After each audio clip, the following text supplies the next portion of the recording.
और कोरोना पर पीएम मोदी ने मुख्यमंत्रियों के साथ बैठक की। वीडियो कॉन्फ्रेंसिंग से हुई इस बैठक को पीएम ने संबोधित किया। चलिए आपको बताते हैं पीएम के संबोधन की 10 बड़ी बातें।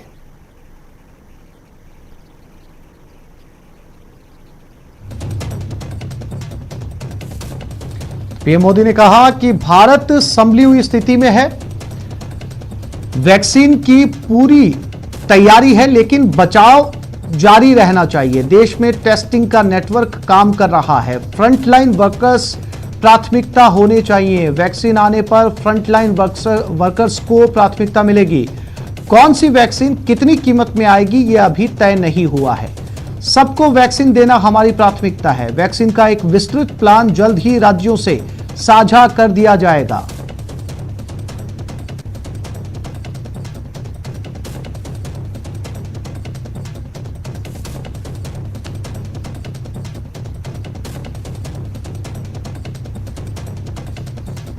तो प्रधानमंत्री मोदी ने आज देश के लगभग सभी मुख्यमंत्रियों के साथ वीडियो कॉन्फ्रेंसिंग की। सबसे पहले शुरुआत की गई 8 राज्यों के मुख्यमंत्रियों के साथ, जहां पर कोविड का संक्रमण ज्यादा है।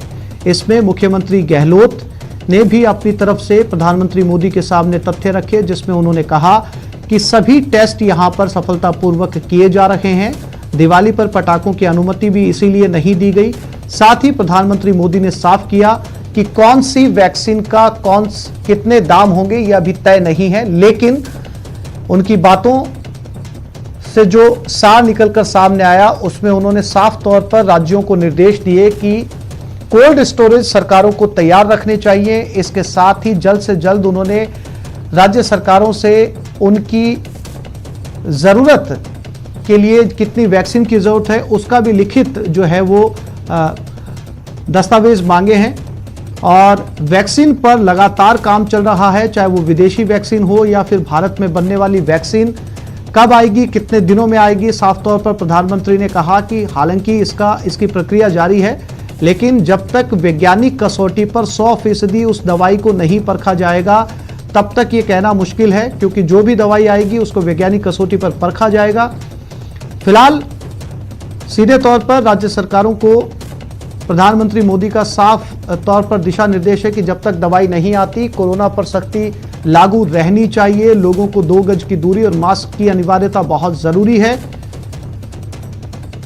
फिलहाल देश में टेस्टिंग का नेटवर्क काम कर रहा है। इसके साथ ही प्रधानमंत्री मोदी ने बहुत जरूरी बात कही कि जो फ्रंटलाइन वर्कर्स हैं, कोरोना के लिए काम कर रहे हैं, सबसे पहले दवाई देने के लिए प्राथमिकता उनकी होनी चाहिए।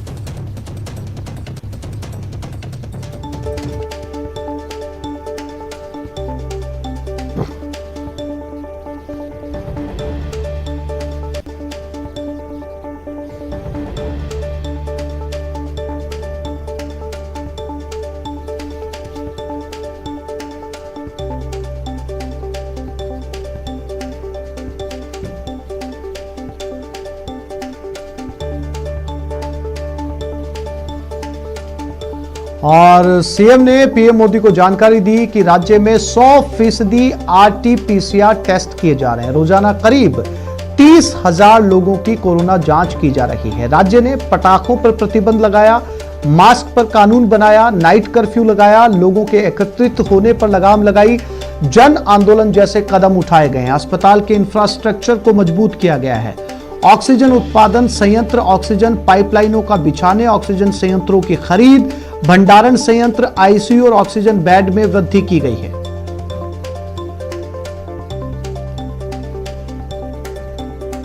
गोवर्धन चौधरी हमारे संवाददाता हमारे साथ फोन लाइन पे जुड़ गए, उनके साथ बात करते हैं। गोवर्धन, आज पीएम और सीएम की जो वीडियो कॉन्फ्रेंसिंग हुई उसमें कई बातें साफ हुई। प्रधानमंत्री ने सीधे तौर पर कोई तारीख, डेडलाइन तय नहीं की है कि वैक्सीन कब आएगी।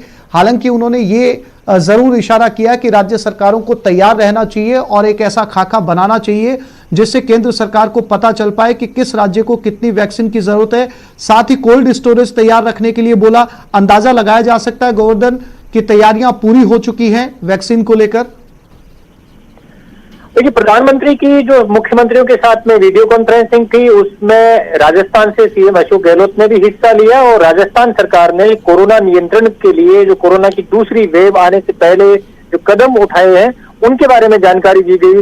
मसलन चाहे धारा 144 लागू करना हो, चाहे नाइट कर्फ्यू का मामला हो, चाहे कोरोना जागरूकता के लिए इस लहर से पहले जो जन आंदोलन चलाया गया था उसका मामला हो, चाहे रोजाना 30,000 की जो टेस्टिंग कैपेसिटी है, इन तमाम बातों के बारे में पीएम को बताया कि राज्य सरकार ने क्या क्या कदम उठाए हैं। इसके अलावा जो हेल्थ वर्कर्स का जो डेटा है उसके बारे में भी चर्चा हुई है कि राजस्थान का वैक्सीनेशन के लिए जो इंफ्रास्ट्रक्चर है वो किस तरह का है, कितना इंफ्रास्ट्रक्चर है, उसके बारे में लिखित में भी हालांकि केंद्र सरकार ने जानकारी मांगी है, लेकिन इस बैठक में भी चर्चा हुई है। अभी 12-13 तारीख के आसपास हेल्थ डिपार्टमेंट ने सारे जो जिले हैं उनसे ये डेटा मांगा था कि उनके यहाँ पर हेल्थ वर्कर्स कौन कौन है, कितनी संख्या में है, गांव के प्राइमरी हेल्थ सेंटर से लेकर और बड़े अस्पताल तक पूरा जो डेटा है वो केंद्र सरकार को मुहैया कराया गया है। अब तैयारियां यहाँ पर पूरी है, जो डेटा है वो केंद्र के साथ में साझा कर लिया गया है, अब केवल वैक्सीन का इंतजार है। पीएम ने सारे जो मुख्यमंत्रियों को ये भी कहा था कि राज्य स्टेट स्पेसिफिक जो जरूरतें हैं उनके आधार पर ही केंद्र सरकार आगे बढ़ेगी, क्योंकि डेटा जो शेयर किए गए हैं कि डिमांड हर स्टेट की कितनी है, जरूरतें कितनी है और उनका वैक्सीनेशन का प्लान कैसा है, इसके ऊपर हर राज्य की अपनी अपनी परिस्थितियां हैं। तो इसलिए राजस्थान में अगर वैक्सीनेशन होना है तो यहाँ की परिस्थितियां अलग है, क्योंकि यहाँ दूरियां बहुत ज्यादा है, पॉपुलेशन डेंसिटी कम है, दूरियां ज्यादा है, तो यहाँ पर अलग मॉडल अपनाया जाएगा।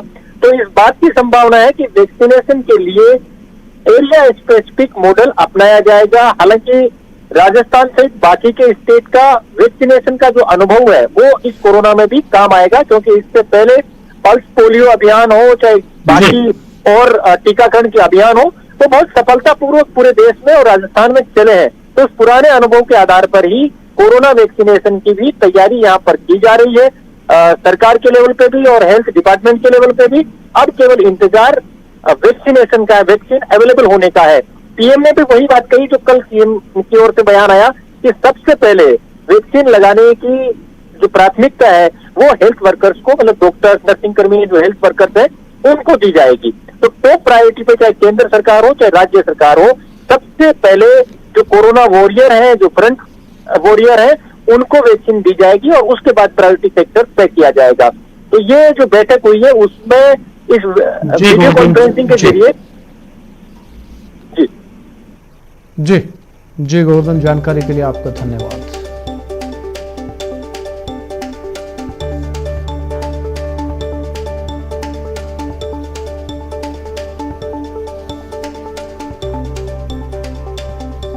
और अब आपको सुनाते हैं कि पीएम मोदी का एक्शन प्लान क्या है। करीब करीब आखिरी दौर पर वैक्सीन के में काम पहुंचा है। भारत सरकार हर डेवलपमेंट पर बारीकी से नजर रखे हुए हैं, हम सबके संपर्क में भी हैं और अभी ये तय नहीं है कि वैक्सीन की 1 डोज होगी, 2 डोज होगी या 3 डोज होगी।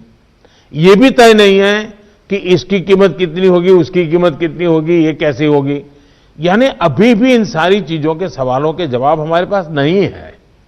साथियों, कोरोना के खिलाफ अपनी लड़ाई में हमने शुरुआत से ही एक एक देशवासी का जीवन बचाने को प्राथमिकता दी है।